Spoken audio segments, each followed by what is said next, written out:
Bonjour et bienvenue dans cette vidéo consacrée à un défi que tous les parents d'enfants de 6 à 12 ans connaissent bien, la désobéissance. Nous allons nous concentrer sur 6 causes véritables qui expliquent mieux la désobéissance à cet âge. Une fois de plus, bienvenue sur Orienta Forever. La première cause est liée au développement cognitif de l'enfant. À cette tranche d'âge, le cerveau de l'enfant connaît d'importantes transformations. Il développe la pensée logique et la capacité à raisonner, l'esprit critique et le questionnement des règles, la compréhension des différentes perspectives. Vous allez constater déjà à 5 ans, l'enfant a un fameux mot interrogatif dans la bouche. Pourquoi? Pourquoi? Pourquoi ceci? Pourquoi cela? Papa, pourquoi maman? Et ils ne vont plus se contenter d'obéir seulement ou de se soumettre. Derrière chaque règle, derrière chaque ordre, ils cherchent le pourquoi.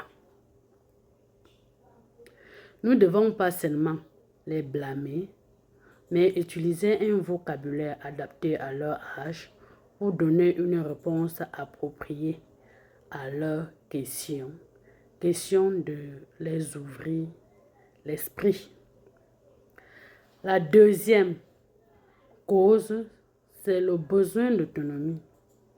Entre 6 et 12 ans, les enfants recherchent activement, construisent activement leur identité. Et la désobéissance se manifeste chez eux par un besoin d'affirmation de soi, le désir de tester ses capacités, ses limites, également une quête d'indépendance croissante. Ils veulent juste être indépendants. Cette recherche d'autonomie est normale et souhaitable pour leur développement.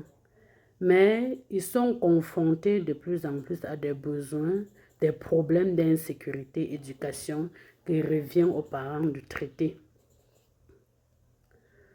Nous devons chaque fois qu'un enfant de 10 ans, par exemple, nous regarde en face et dit « je ne le fais pas », elle fait asseoir pour préciser la demande et les fait comprendre qu'il est bien pour eux de travailler à cet âge-là, pour apprendre, pour comprendre les réalités de la vie et mettre de ce fait un accent sur le respect de l'être humain. Les fait comprendre qu'on respecte ses parents, on se soumet, on fait ce qu'ils demandent de faire. Même quand il faut répondre, il y a une façon d'être humble, une façon de répondre. Quand nous leur aurons dit cela, accordons un peu de temps à ces derniers pour qu'ils puissent également méditer et se mettre à l'œuvre.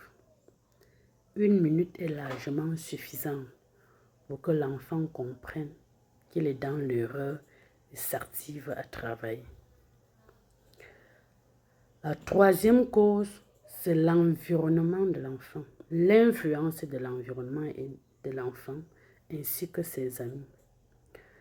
L'influence des camarades est remarquable déjà chez l'enfant de 6 ans. À 12 ans, c'est également remarquable. Et cela se manifeste par quoi? Par la comparaison des règles avec celles des autres.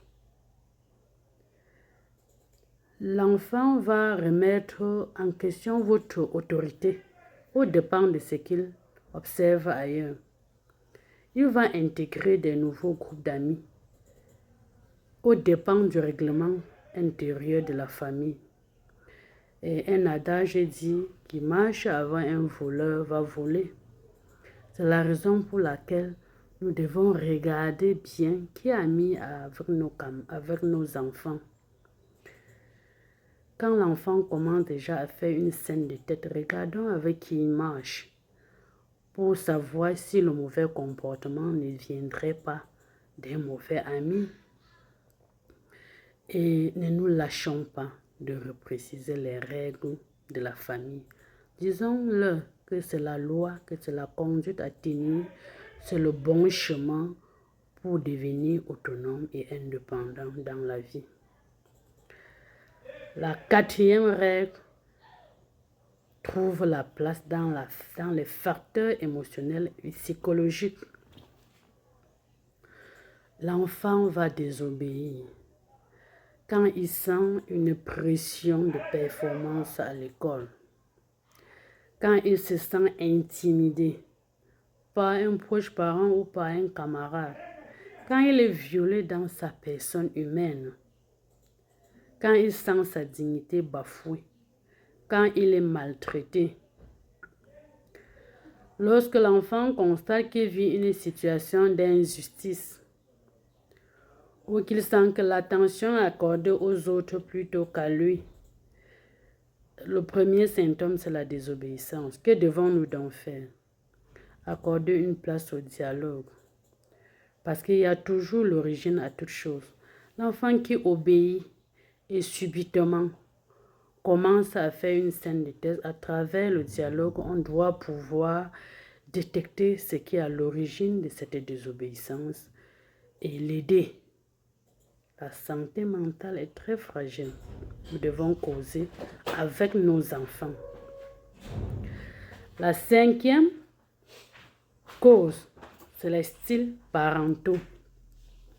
Notre façon d'exercer l'autorité sur l'enfant influence directement sur ces derniers. Un parent autoritaire va provoquer chez son enfant la rébellion et une soumission excessive. Un parent permissif va générer au niveau de sa progéniture un sentiment d'insécurité et la confusion. Le parent qui ne se comporte pas comme le modèle va créer chez ses enfants l'échec, la frustration, l'insécurité et même la confusion. La désobéissance devient donc un miroir de nos pratiques éducatives. Chers parents, sachons manier la carotte et la chicotte.